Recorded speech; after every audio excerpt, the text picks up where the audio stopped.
a sua irmã ronca.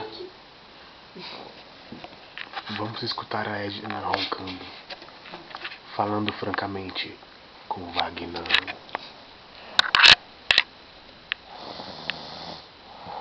Até que ele é bonitinho dormindo. Olha a bochecha.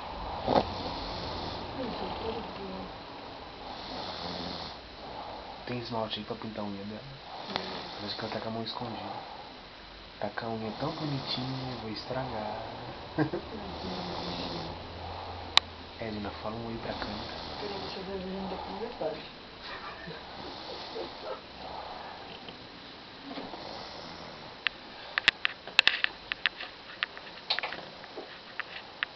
Vamos assistir Altas Horas.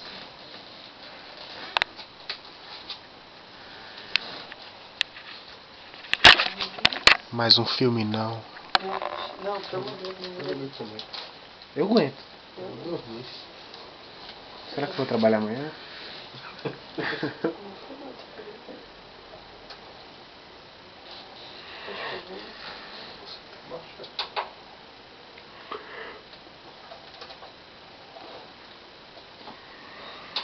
Pontos nos próximos jogos.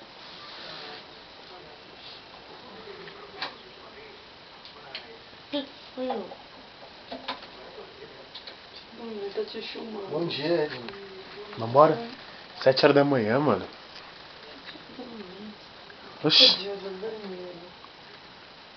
Vamos? Dormiu com essa bexiga assim 7 filmes já. Onde que tu ficava nisso? Apontou com esse negócio verde. Apontar?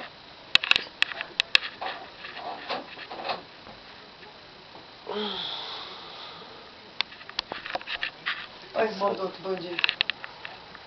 Vai entender, né? Você tá filmando isso ainda, Wagner? Tá bom.